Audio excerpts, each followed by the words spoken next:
Most people think a calm mind comes from a calm life.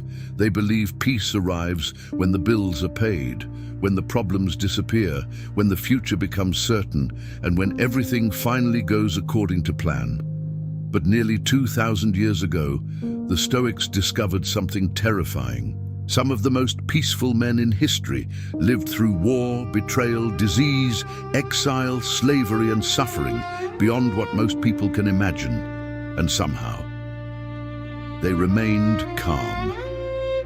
Marcus Aurelius ruled Rome during one of the darkest periods of the empire. Entire regions collapsed into chaos.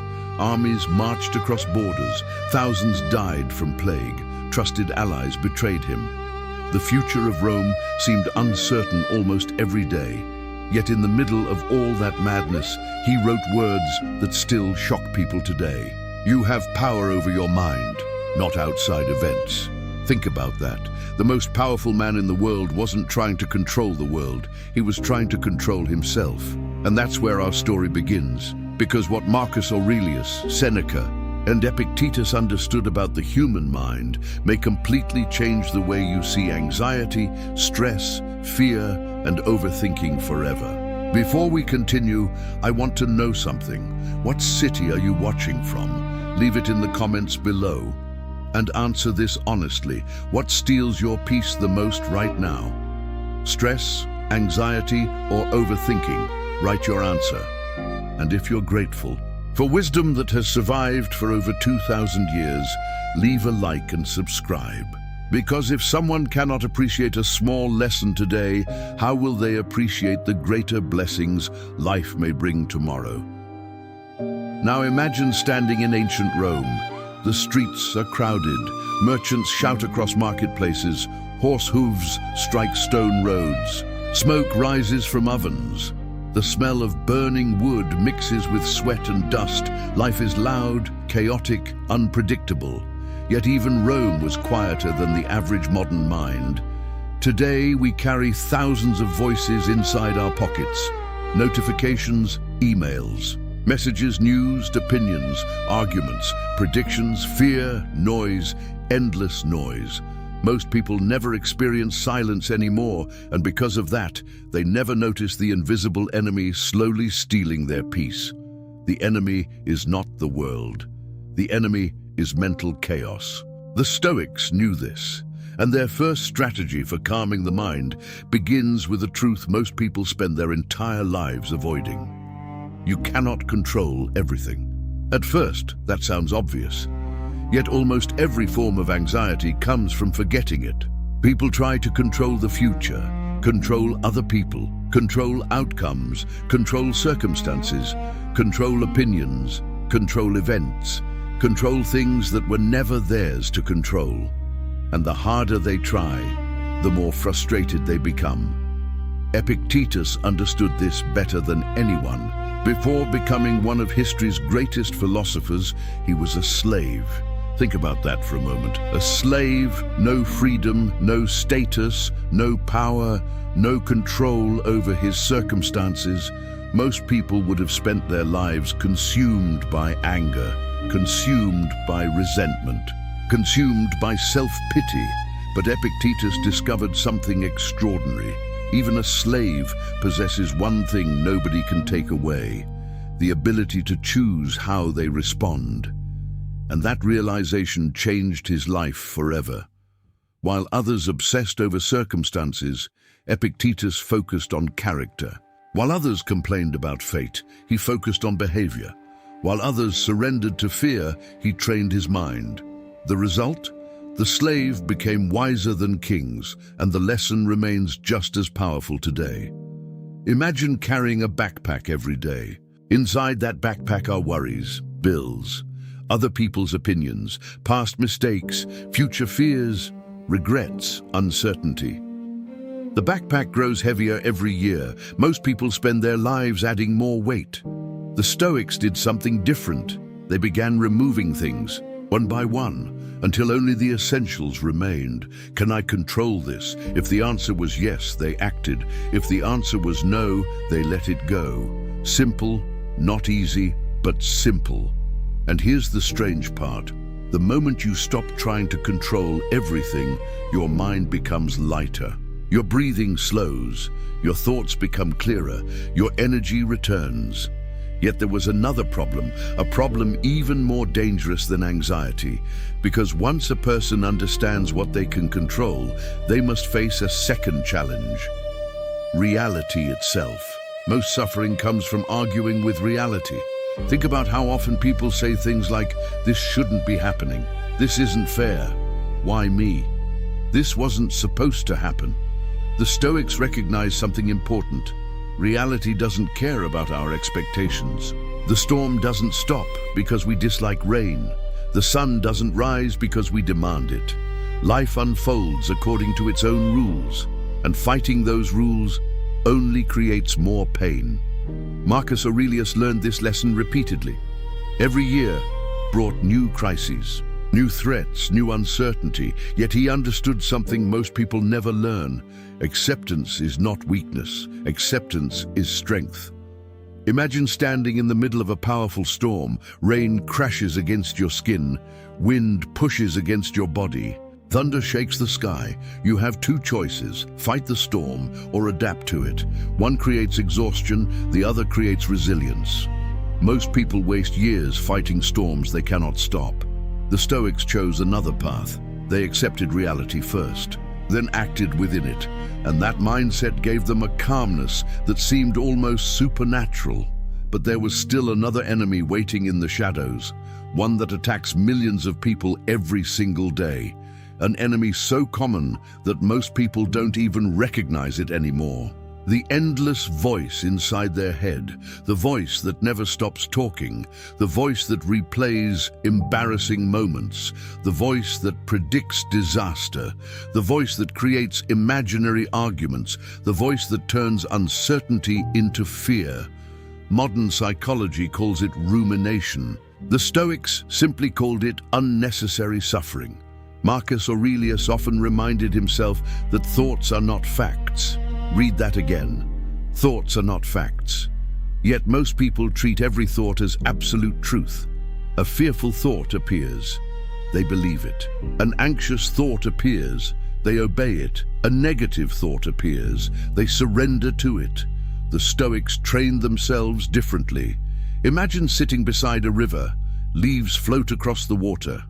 You notice them, but you don't jump into the river chasing every leaf. Thoughts work the same way. Not every thought deserves your attention. Not every fear deserves your belief. Not every emotion deserves your obedience. This simple realization can completely transform the human mind, because once you stop identifying with every thought, you create space. And inside that space, peace begins to grow. But just when it seemed the Stoics had discovered the answer to anxiety, they encountered another challenge, perhaps the greatest challenge of all, the challenge of discomfort. And what Seneca discovered about discomfort would completely change the way he viewed peace, happiness, and mental strength. Most people spend their lives running from discomfort, running from difficult conversations, running from uncertainty, running from silence, running from challenge, running from pain. Yet every time they run, fear grows stronger. Seneca chose a different path. Despite being wealthy, powerful, and respected, he voluntarily practiced hardship. Sometimes he slept on hard floors. Sometimes he wore simple clothing. Sometimes he ate basic food. People thought he was insane. Why would a rich man choose discomfort? Because Seneca understood something most people miss. Comfort can become a prison.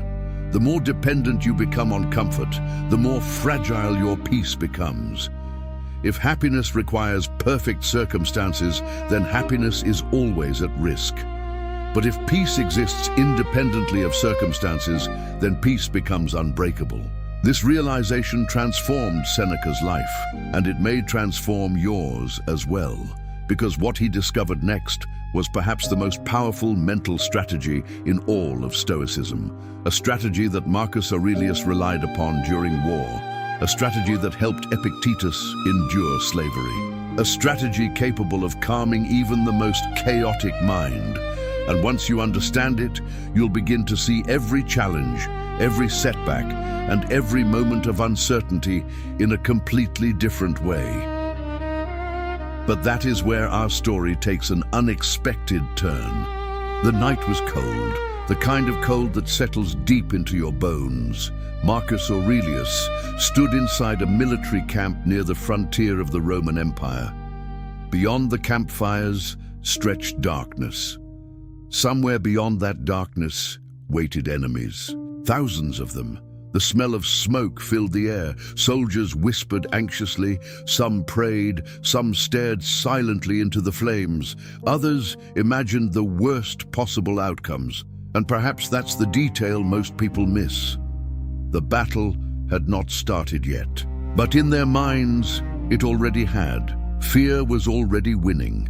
That is the strange thing about anxiety. It often arrives before reality does. The Stoics understood this better than anyone, and Marcus Aurelius knew something that separated him from the frightened men around him. The future did not exist. Not yet. Only this moment existed, only this breath, only this decision, only this action. Most people destroy today's peace by worrying about tomorrow's problems. They suffer in advance. They create entire tragedies inside their imagination.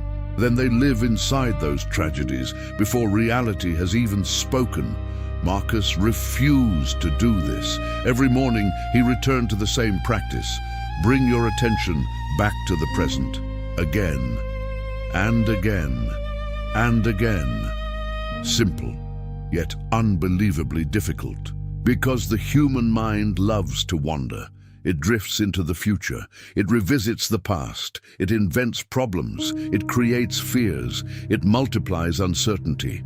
The Stoics trained themselves to return to the present moment repeatedly, not because the present is always pleasant, because the present is the only place where action is possible. Think about it.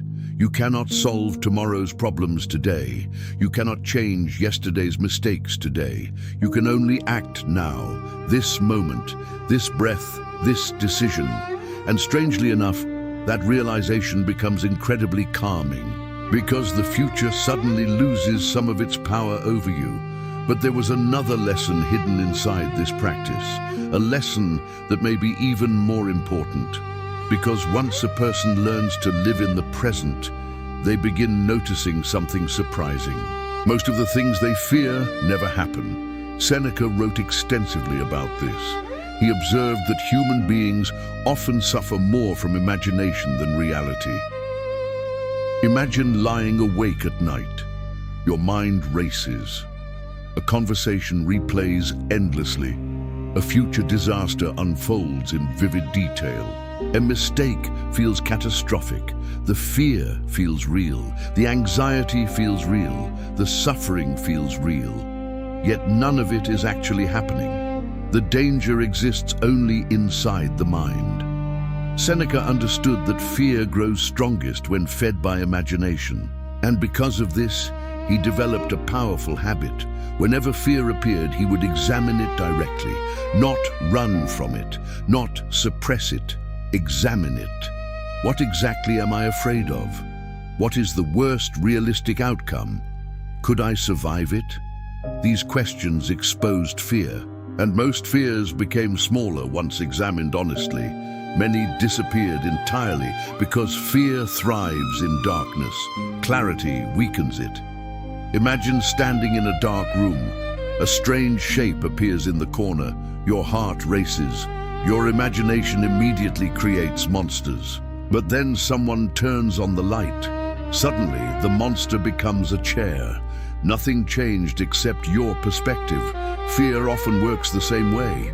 The Stoics knew this, which is why they constantly brought fear into the light. But then comes perhaps the most surprising strategy of all. A strategy that sounds completely backwards.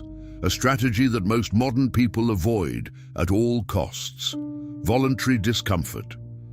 At first, it sounds absurd. How could discomfort calm the mind? Shouldn't peace come from comfort? That is what most people assume. But the Stoics discovered something different.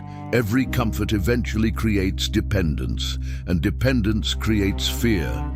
Imagine a person who can only be happy when conditions are perfect. Perfect weather, perfect relationships, perfect finances, perfect circumstances. How often will that person experience peace? Almost never, because life refuses to remain perfect.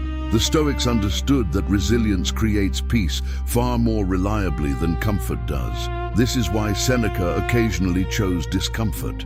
Not because he enjoyed suffering, because he wanted to remove fear from his life. If he could remain calm with little, then losing much became less terrifying.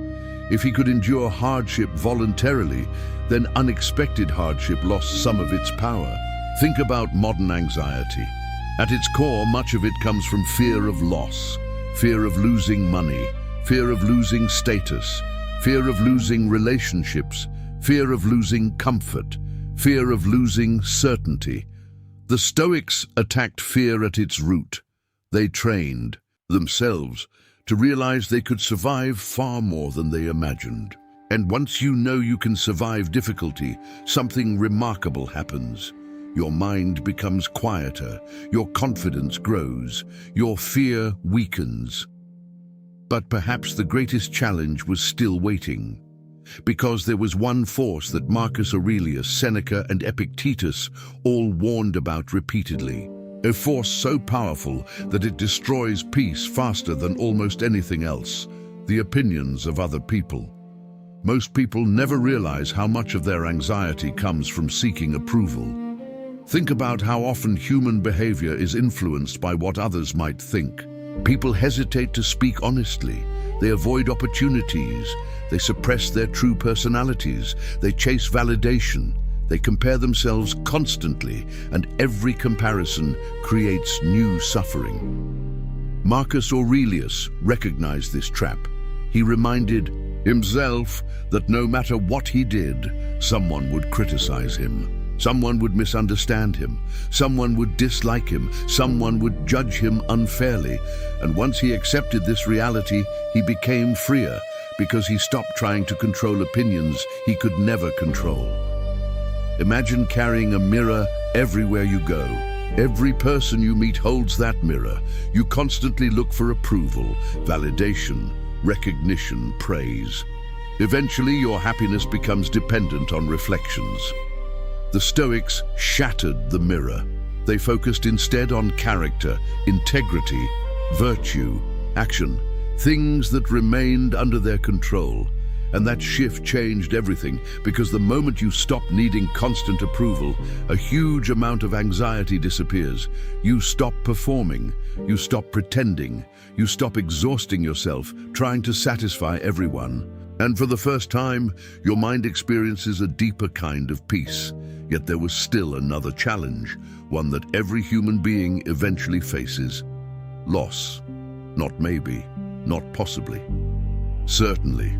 Loss arrives for everyone. Relationships end, people leave, dreams collapse, money disappears, health changes. Nothing remains forever. Most people spend their lives trying to avoid this truth. The Stoics confronted it directly, and what they discovered may be the most powerful mental strategy ever created. Because they learned that peace does not come from possessing things. Peace comes from appreciating them while they exist. Marcus Aurelius understood this deeply. Every day he reminded himself that everything was temporary. Not to become sad, to become grateful, to become present, to stop taking life for granted. And this mindset transformed ordinary moments into extraordinary ones. A conversation became precious, a sunrise became meaningful, a friendship became valuable, because nothing was guaranteed. The awareness of impermanence created gratitude, and gratitude created peace. But the story doesn't end there, because there is one final lesson. One lesson so powerful that it ties together everything the Stoics believed about fear, anxiety, peace, and inner strength. A lesson that helped slaves endure suffering. A lesson that helped emperors endure chaos. A lesson that may completely change the way you see your own life. And once Marcus Aurelius fully understood it, he began viewing every single day through an entirely different lens. That lesson is where everything comes together. Marcus Aurelius once wrote something that sounds simple at first, yet the more you think about it, the more powerful it becomes. You could leave life right now. Not tomorrow, not next year, right now. Most people avoid thoughts like this. They push them away. They distract themselves. They convince themselves there will always be more time, more opportunities, more chances, more tomorrows. But the Stoics did the opposite. They stared directly at this reality, not because they were obsessed with death, because they were obsessed with living. And this brings us to one of the most powerful strategies ever discovered for calming the human mind, remembering that life is temporary. At first, that sounds depressing, but stay with me. Imagine someone who believes they have unlimited time. What happens? They postpone their dreams, delay difficult conversations, avoid taking risks, waste entire years. They assume there will always be another opportunity, another chance, another tomorrow. Then suddenly, decades disappear. The Stoics refused to live that way. Marcus Aurelius woke up each morning aware that life was fragile. Every sunrise mattered, every decision mattered, every moment mattered. And strangely enough, this awareness didn't create fear. It created clarity, because once you realize time is limited, many of your worries suddenly look ridiculous. The argument online, the criticism from strangers, the embarrassing mistake from 3 years ago, the endless overthinking. None of it matters nearly as much as your mind pretends, and that realization creates freedom. But there was another lesson hidden inside this philosophy, a lesson that Epictetus understood perhaps better than anyone. Life does not happen to you, life happens for you. Most people immediately resist this idea because pain feels unfair, loss feels unfair, failure feels unfair. Yet Epictetus repeatedly asked a different question. Instead of asking, "Why is this happening to me?" he asked, "What can this teach me?" That single shift changes everything. Imagine two people facing the exact same setback. Both lose an opportunity. Both experience disappointment. Both feel pain. The first person becomes bitter. The second becomes wiser. The event was identical. The interpretation was different, and that difference determines everything. The Stoics understood that suffering often becomes unbearable because people focus only on what was lost. They ignore what can be learned, what can be strengthened, what can be gained. This doesn't eliminate pain. Even Marcus Aurelius felt grief. Even Seneca felt fear. Even Epictetus experienced hardship.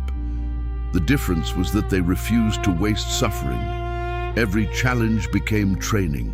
Every setback became education.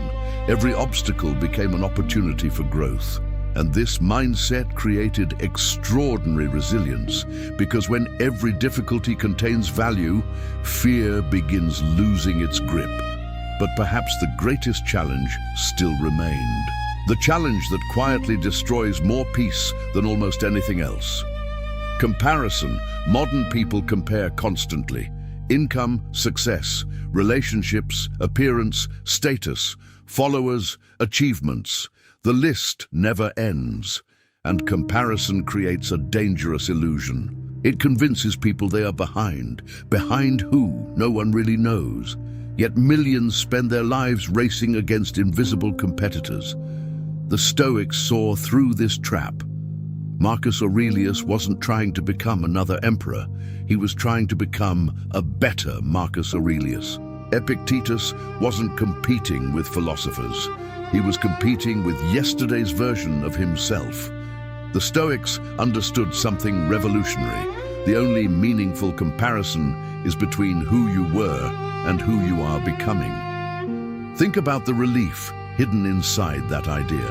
No more measuring your life against strangers. No more exhausting yourself chasing somebody else's definition of success. No more constant dissatisfaction. Instead, growth becomes personal. Progress becomes personal. Peace becomes personal. And suddenly, life feels lighter. But then comes a question that changes everything. if comparison disappears, if fear weakens, if acceptance grows, if gratitude expands, what remains? The answer is purpose. The Stoics believed the human mind struggles most when it lacks direction. Imagine a ship floating at sea. No destination, no map, no purpose. Every wave becomes a problem. Every storm becomes terrifying. Every current creates confusion. Now imagine a ship with a destination. The storms still exist. The waves still exist. The uncertainty still exists. But everything feels different because there is direction. Purpose creates stability. Purpose organizes the mind. Purpose reduces anxiety. Marcus Aurelius found purpose in service. Epictetus found purpose in wisdom. Seneca found purpose in teaching. And each discovered the same truth. A meaningful life calms the mind far more effectively than endless comfort ever could. This is why many people remain anxious even after achieving success. They gained money, status, recognition, yet they never found purpose.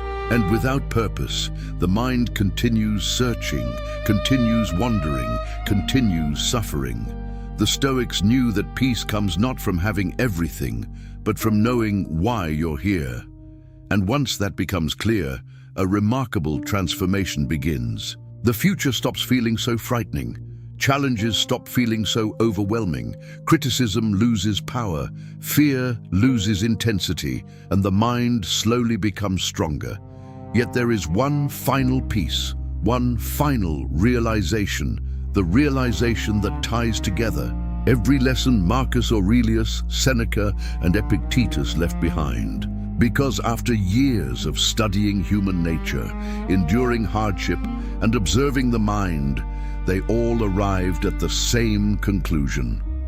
The calmest people are not those with the easiest lives. They are those who have mastered themselves. Think about that. The world may remain chaotic. People may remain unpredictable. Problems may continue appearing. Loss may still happen. Uncertainty may never disappear. Yet none of these things automatically steal your peace. What steals peace is the inability to navigate them. And that is exactly what Stoicism teaches. Not how to control the world, how to control yourself, not how to eliminate problems, how to face them, not how to avoid discomfort, how to grow through it, not how to predict the future, how to remain calm despite it. And once a person learns this, something incredible begins to happen. The mind no longer feels like an enemy. It becomes an ally. The endless noise starts fading. The fear becomes manageable. The anxiety loses its authority.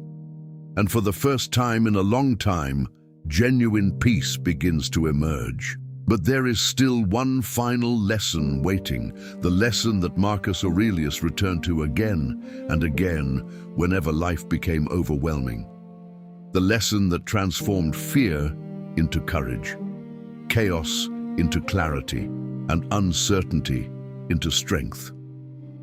And once you understand that final lesson, you'll realize that the calm mind you've been searching for may have been available all along. The answer was never hidden inside Rome. It was never hidden inside a palace. It was never hidden inside wealth, status, power, or recognition. The answer was hidden inside the human mind, and Marcus Aurelius knew it. Every victory eventually fades. Every possession eventually disappears. Every title eventually belongs to someone else. Every empire eventually becomes history. Yet there is one thing that remains with you every single day of your life: your character, your mind, your response to the world. That is why the Stoics invested so much energy into mastering themselves. They understood something most people discover too late. The quality of your life is determined less by what happens to you and more by how you respond to what happens. Imagine two people walking through the same storm, the same rain, the same wind, the same darkness. One feels defeated, the other feels challenged. One sees suffering, the other sees growth. The storm is identical, the mind is different, and the mind changes everything. Marcus Aurelius spent years facing uncertainty. There were mornings when he didn't know whether Rome would survive. There were nights when enemies surrounded his armies. There were days when disease spread across the empire. Yet he continued returning to the same principle. Focus on what you can control, accept what you cannot, and perform your duty with excellence again and again and again. Not because it was easy, because it was necessary.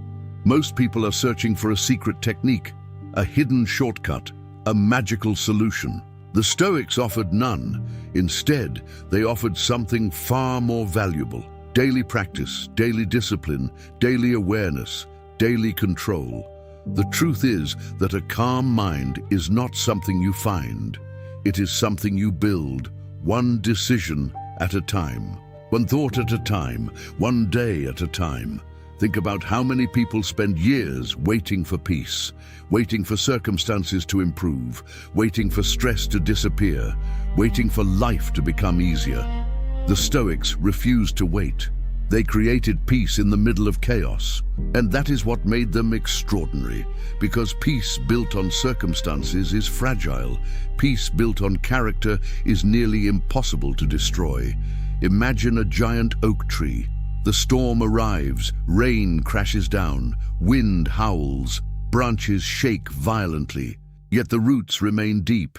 The tree survives because strength exists beneath the surface. The Stoics trained their roots, their thoughts, their discipline, their perspective, their emotional control, their resilience.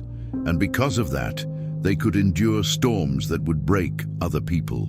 This is why Stoicism remains relevant after more than 2,000 years. Human nature has not changed. People still worry, still fear, still overthink, still struggle with uncertainty, still search for peace. Technology changed. The world changed. But the mind remains remarkably similar. The same fears, the same desires, the same emotional battles, and the same solutions continue working. Control what you can. Accept what you cannot. Live in the present. Question fearful thoughts. Practice gratitude. Stop chasing approval. Embrace discomfort. Remember the temporary nature of life. Build purpose. Simple principles, yet powerful enough to transform an entire life. And perhaps that's the most surprising lesson of all. The Stoics never promised a life without pain. They never promised a life without setbacks. They never promised a life without loss. Instead, they promised something better, the ability to remain strong despite those things, the ability to remain calm despite uncertainty, the ability to remain steady while the world becomes chaotic. Because the goal of Stoicism was never comfort. The goal was freedom. Freedom from unnecessary fear, freedom from emotional slavery, freedom from anxiety's constant grip, freedom from the endless need for control, freedom from the opinions of strangers, freedom from the noise. And once a person experiences that freedom, even briefly, something changes forever. The world no longer feels quite so threatening. Problems no longer seem quite so overwhelming. The future no longer appears quite so frightening. Not because life became easier, because the mind became stronger. Imagine waking up tomorrow with that perspective. The same responsibilities, the same challenges, the same uncertainties, yet a different mind, a calmer mind, a stronger mind, a stoic mind. A mind that understands that thoughts are not commands, that emotions are not masters, that fear is not prophecy, that discomfort is not destruction, that setbacks are not endings, that uncertainty is not the enemy. And suddenly, life begins to feel different. Lighter, clearer, more manageable, more meaningful. This is why Marcus Aurelius wrote during war, why Seneca taught during political chaos, why Epictetus spoke after a life of hardship. Because they knew future generations would face the same battles. Not always on battlefields, inside their own minds, and perhaps that's where the greatest battle has always been fought. Not between nations, not between armies, but between fear and courage, between chaos and clarity, between reaction and wisdom, between anxiety and peace. Every day that battle continues. Every day the mind chooses which side becomes stronger. The beautiful truth is that no matter where you are right now, that choice still belongs to you. You may not control the economy. You may not control the news. You may not control other people. You may not control tomorrow, but you can control how you respond. You can control your actions. You can control your perspective. You can control your character. And according to the Stoics, that is more than enough. So the next time anxiety appears, pause, take a breath. Remember Marcus Aurelius standing in the middle of war. Remember Seneca facing exile. Remember Epictetus enduring slavery. Remember that peace was not given to them. It was built, patiently, deliberately, one thought at a time. And then ask yourself a simple question. If they could find calm in the middle of chaos, what might be possible for you? The answer may change your life, and it may begin today.